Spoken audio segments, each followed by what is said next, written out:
This pedal looks strange, but it actually really isn't. There is something strange about the way we build pedals today. We stack transistors and we chase after warmth, that tube-like sound. And a really simple thought occurred to me.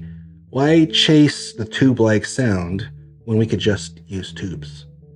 This is the real thing. This isn't an emulation or a simulation. This isn't silicon transistors or germanium. There's no JFETs. This is a tube that we're going to be using. Now, it's the most impractical thing to use for a pedal. A pedal that lives on the floor, literally, that you stomp with your boots. Completely impractical, but we're going to do it anyway. And here's how we're going to get around the whole idea of it being impractical for a pedal. We're going to make a desktop pedal. A pedal that lives on your desk, right by your audio interface or your computer. Something that's going to give you, not tube-like sound, but tube saturation, tube harmonics to really warm up your sound. Glass bottles, fragile, impractical, definitely stubborn. They hum when they shouldn't. They ring if you tap them. They drift and wander like they have moods of their own. They're definitely not perfect, and they were never meant to be. And building with them surprised me. No endless little components crammed onto a perf board, no maze of tiny legs and guesswork, just a socket and a heck of a lot of wires. What I liked about building with tubes is that everything's point-to-point wired onto the socket itself. So your capacitors, your resistors, they actually go straight to these pins. And there's a heck of a lot of wires, for sure, but it made things so much simpler. Everything about working with tubes and tube sockets just surprised me, because there's no like endless little components crammed onto a perf board. There's no maze of tiny like legs and guesswork. It's just a socket and a whole bunch of wire. So I had this idea for maybe a triangle, and that's just really all about breaking out of the box. All pedals are built in boxes. Square boxes, rectangular boxes. And the reason is it's the most efficient shape for building a pedal, because you can stack them and there's a lot of room inside the enclosure. And when you build a triangle, you have these points where there's just no room for any type of component to go in there because you have this point. But I want to build a triangle anyway. I think it'll look cool. So I have these ideas for maybe putting the tubes in sort of this triangular shape. So you have the two tubes in each corner, and then you have the foot switch in one, and then maybe a pot in the middle or something like this. So my first iteration was just a simple triangle, and it looked like this. And when I mocked it up, it didn't really look visually appealing to me. It was just too plain, which is why I constructed it to be more three-dimensional in my second iteration. My second iteration actually has a lot of cutouts on the sides. So you can see every side of the triangle is actually cut out in a three-dimensional manner. So it gives it a little bit more depth, and it plays with light and shadow more. And I thought that this was the best option. Although the idea of a triangle, or pyramid in this case, is essentially really inefficient. There's all these corners in here that really you can't do much with. And so you have to be really, really tight with your tolerances. So when I'm mocking this up, I have to mock up everything to ensure that when I do 3D print this, everything will fit. So here is the 3D mock-up with all the components installed. That way I can ensure they fit together and actually fit within the case. It is such a beautiful design. So I even went ahead and modeled the M4 screws. That way I can know exactly my placement of the threaded inserts. So if I hide the cover, you can see that I actually modeled these lips here so that the threaded inserts can actually thread into, and then I have my M4 screws bolting that cover onto those inserts. So these points here will actually have solid sections where the threaded inserts will be melted into, and everything looks good. So at this point, we can actually export this and print it.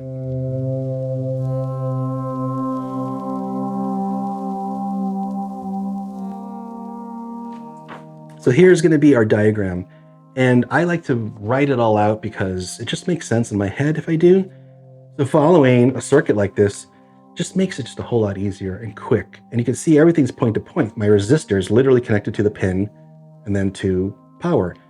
Here we have the cap resistor filter combination for pin 9, and they're literally connected to pin 9 and then going to ground. That's how easy this is.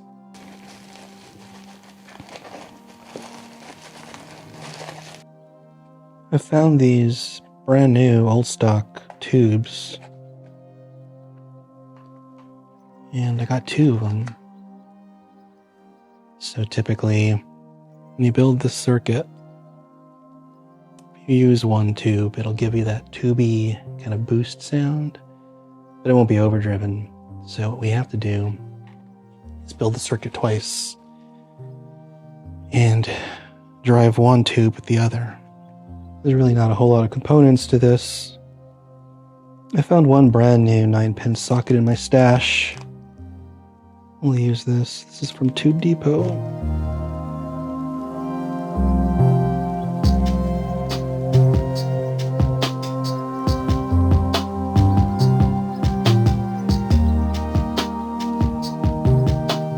See, everything is just hand wired, point to point, the components on the sockets.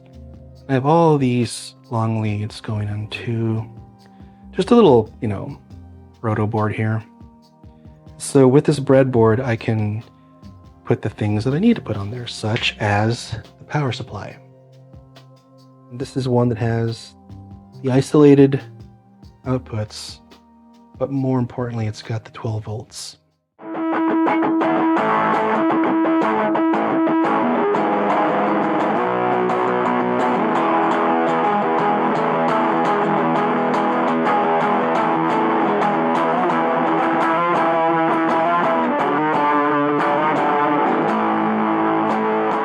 So the circuit works. It's really hard to goof up. It's such a simple circuit.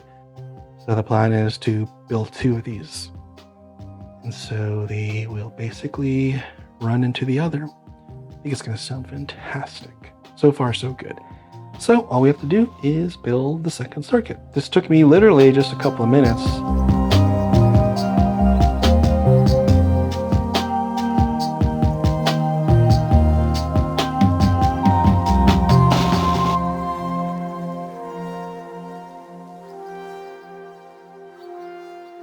So last night I printed the case and it came out quite lovely. It's very beautiful. There's a lot of complex geometry in this. And when I say that, I mean there's a lot of undercuts. This could only be made with additive manufacturing. You couldn't CNC this. So obviously we went with the triangle format, and there's a lot of interesting slopes, and it has all the actual holes we need, but there are still supports on it. So I need to take some time and remove these supports. So now that we have the case, we can start to solder the case components, which are the input jack, the output jack, and the 12 volt adapter right here. Once I get those installed, we can sort of use longer wires to connect these, and then we'll be able to seat the actual cover that includes the tube sockets, the pot, and the switch right in here. So we're almost done. This is like the last stretch of the way. I think it's gonna look really cool as a tabletop type pedal. Certainly unique and different, and it's gonna sound really good. Let's go ahead and remove these supports and then start soldering.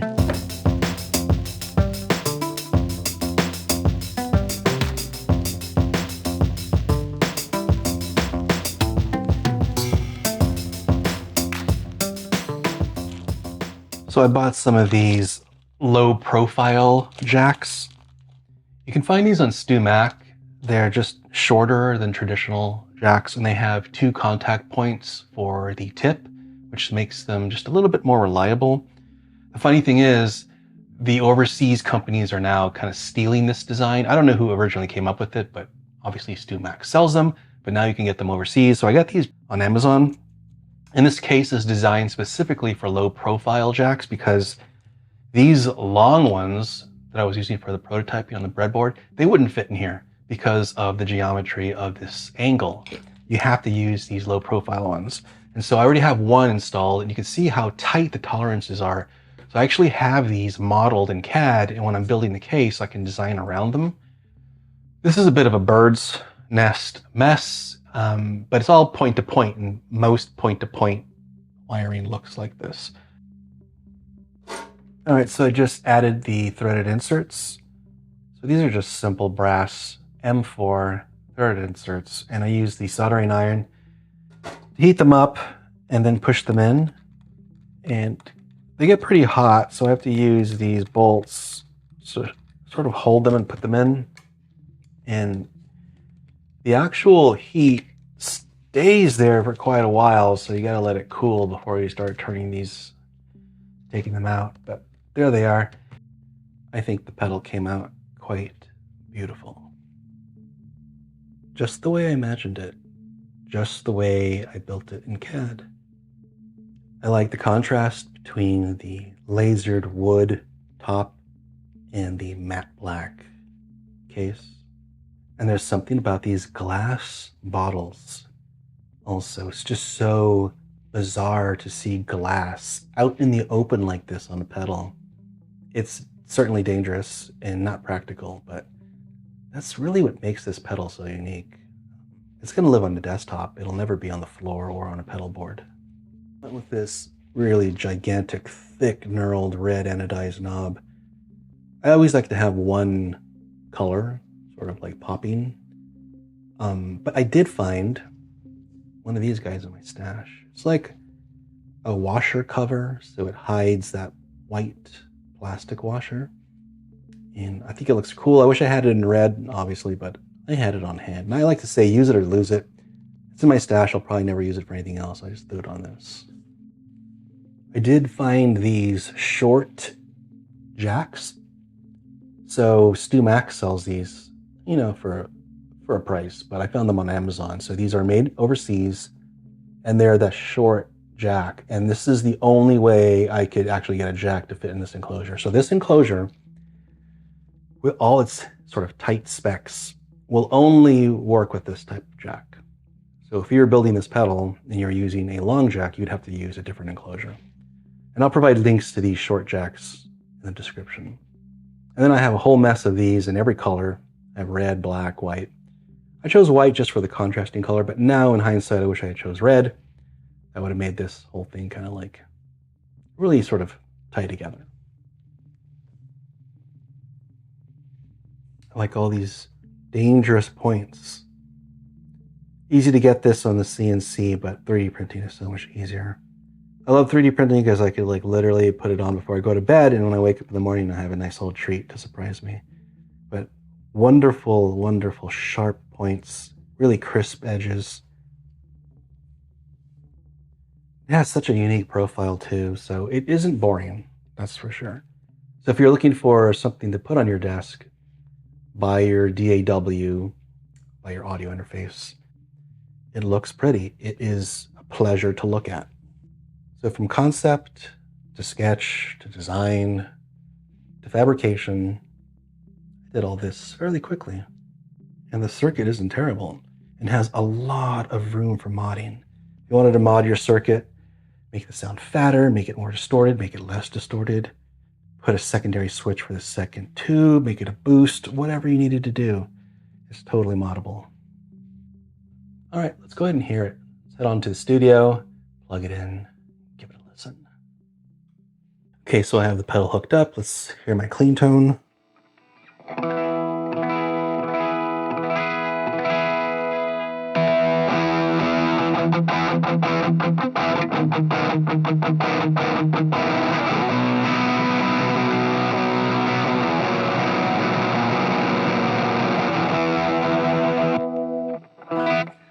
Okay, so I have the knob up to about 4 right now, so let's hear my clean tone.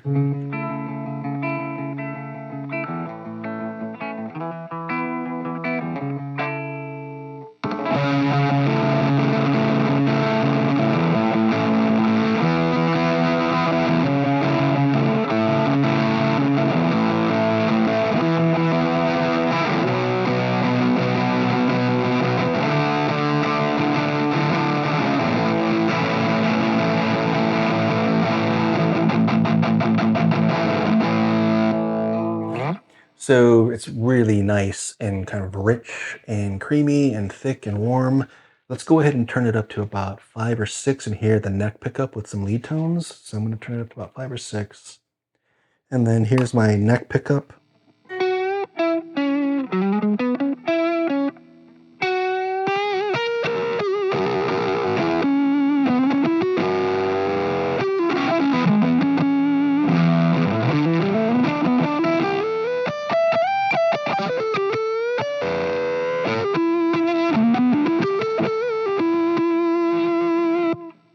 Cool, right?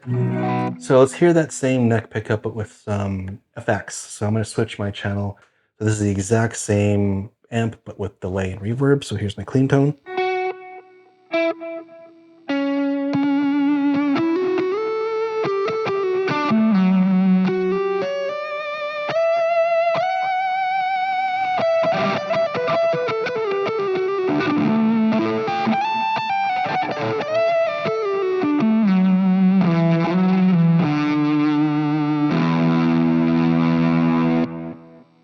I'm going back to dry, and just go to the middle selection. Okay, so I'm gonna turn this up to about half right there. It's about halfway.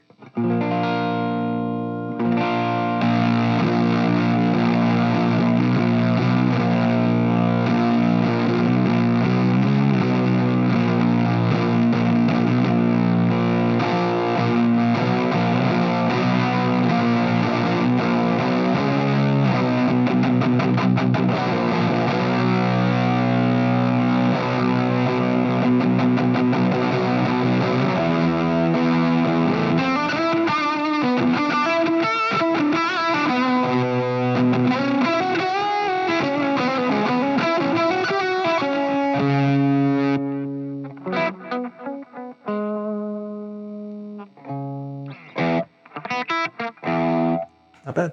Okay. All right, let's go ahead and hear this in a mix.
So there you have it. A dual tube overdrive made in one weekend with just a handful of components. It really is just so easy to build. I highly recommend it for beginners. And to help out, I've also designed a PDF of the wiring diagram. So this is available on my store. It is a high quality PDF wiring diagram, completely color coded with every single thing you need in place, including the switch, and a bill of materials includes all the actual components you need to build this pedal. Check out the links in the description. Thanks for watching. Take it easy.